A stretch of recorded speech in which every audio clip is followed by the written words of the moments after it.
Hello students, welcome back to my channel.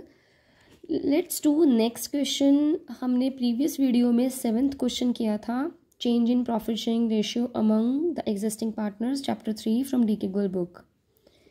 तो इस question में देख लेते हैं क्या है। वैसे ये वेटेड वाला ही है जो 7th क्वेश्चन था, बट इसमें मैंने आपको बताया था कि कुछ एडजस्टमेंट्स हैं, कुछ मतलब प्रॉफिट्स में हमें एडजस्टमेंट्स करनी है।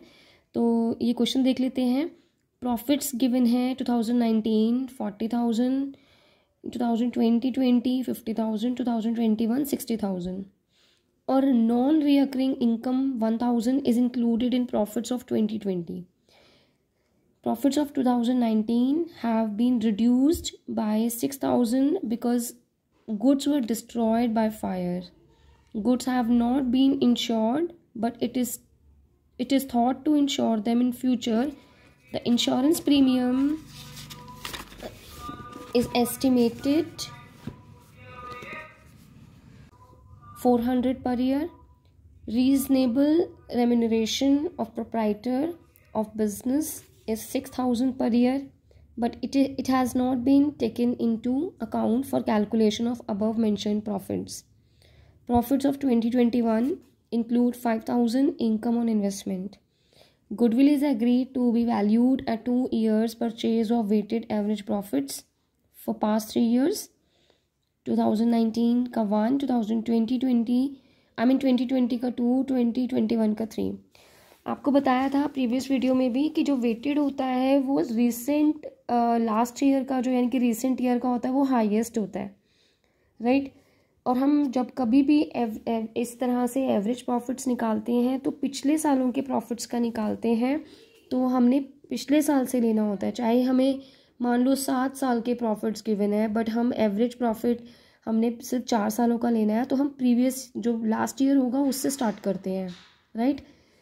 तो क्वेश्चन में इसमें एबनॉर्मल गेन्स और एबनॉर्मल लॉसेस हैं, जो इनके हमें एबनॉर्मल लॉस जो होता है वो हमें वापस प्रॉफिट में ऐड करना होता है, और एबनॉर्मल गेन जो होता है वो हमें लेस करना होता है, राइट। तो अब मैं अभी क्वेश्चन आपके सामने करूँगी, तो अब आप स्टूडेंट अब क्वेश्चन सॉल्व करते हैं। 2019 के प्रॉफिट्स हैं 40,000 आपको दिए हुए हैं, और 20 के 50,000, 21 के 60,000, 2020 के 50,000 और 2021 के 60,000, राइट। अब इसके अंदर कुछ एडजस्टमेंट है। 2020 के लिए बोला गया है कि 1,000 रुपये की एक recurring income, non recurring income है, यानी कि ऐसी इनकम है जो हमारे लिए एक एबनॉर्मल गेन है, तो वो हम 20 वाले प्रॉफिट्स में से लेस कर देंगे 1,000। और उसके बाद 2019 के लिए बोला गया है कि 6,000 रुपये का जो माल है, गुड्स हैं, वो जल गए थे, तो एक तरह से लॉस है जो हम वापस ऐड कर देंगे क्योंकि ये एबनॉर्मल लॉस है। गुड्स जो हैं वो इंश्योर्ड नहीं थी, बट फ्यूचर में इंश्योर्ड करवाएंगे। 400 रुपये हर साल खर्चा देना पड़ेगा, अभी तो पे नहीं किया है बट आगे से वो देंगे फ्यूचर में। रीजनेबल रेम्यूनरेशन देना है ऑनर को, प्रोप्राइटर को 6,000 रुपये का हर साल जो दिया नहीं है, यानी कि हर साल के प्रॉफिट्स में से 6,000 हम माइनस कर देंगे क्योंकि इन्होंने किया ही नहीं, राइट। और लास्ट पॉइंट गिवन है कि प्रॉफिट्स जो हैं 2021 के, इसमें 5,000 रुपये की एक ऐसी इनकम है जो इन्वेस्टमेंट के ऊपर हुई थी, तो ये भी हमारी कोई अर्न इनकम नहीं है, तो हम इसको नहीं लेते हैं, एक तरह से हमारा एबनॉर्मल गेन है। तो 40,000 आ जाएगा 2019 का, 43,000 और 49,000, राइट। अब इसको वेटेड से हम मल्टीप्लाई कर देंगे,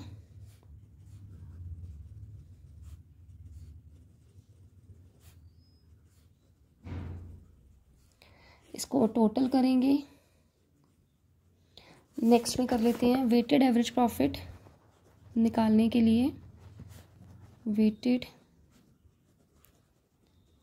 एवरेज प्रॉफिट्स, इनका तीनों साल का total 40,000 plus 86,000 plus 1,47,000 divided by इनके जो वेटेड था उससे प्लस करके, यानी कि 6 से, तो ये आ जाएगा 2,73,000 और डिवाइड करने पर 6 से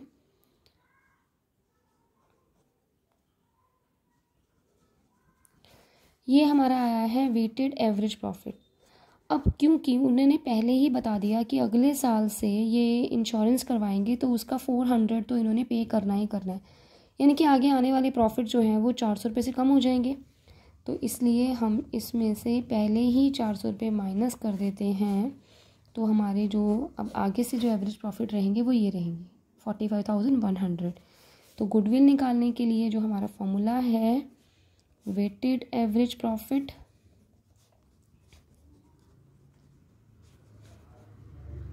multiply number of years purchased.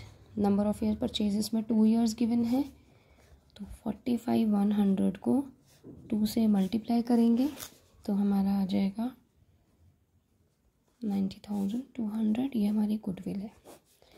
तो हमने क्या देखना है कि एवरेज जो हम ये नेट प्रॉफिट जो हमें गिवन होते हैं इसमें एबनॉर्मल गेन हमने लेस करने हैं और एबनॉर्मल प्रॉफिट्स हमने वापस ऐड करने हैं।